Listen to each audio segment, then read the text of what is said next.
This is a good example of what not to do in the landscape. You can see here there's a pretty vast expanse of a bed area in a front yard, but it's in a more of a natural setting. So here in southeastern PA we have a pretty decent problem with deer coming to browse on the plants, and a lot of these plants in here do exhibit deer browsing. You can see right here at the ends of the stems. So we can focus in right, that's an example of a deer browse.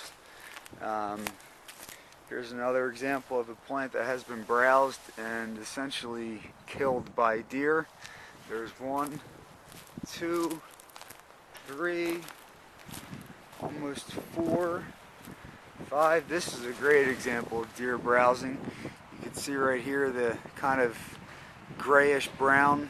It almost looks like a really poorly cut branch, but you can see the kind of the rugged edge of the stems of the plants, and the deer just went to town here. Here's another one here, and basically the way that this landscape should have looked is if the right plants were planted here, deer-resistant plants. All this should have been real nice and full, and at this point in the season, with the types of plants that were planted here, should have given the client nice color, a little bit more of an intimate feel in terms of privacy and aesthetics. But the types of plants that were selected here just aren't the right plants to use.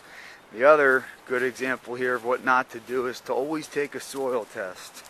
You can plant any plant you want in the right location, but if the soil's not right, if the pH is a little bit off, or if they're lacking nutrients, and you put the plant in, it exhibits some decline, or it just doesn't grow to the way it's the way it's supposed to grow.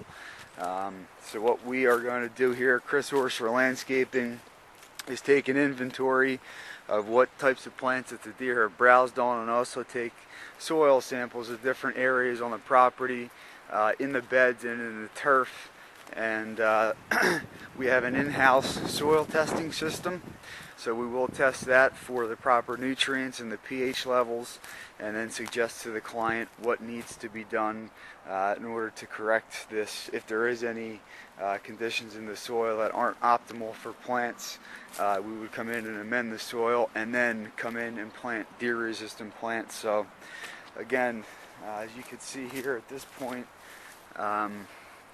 the bed is just really looking bare and sparse, and that's because of the deer coming in and eating the plants.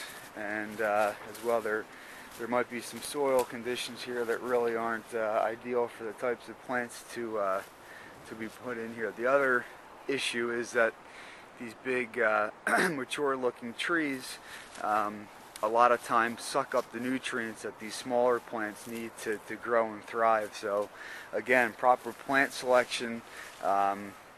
These bigger trees have some implications on the pH and the soil.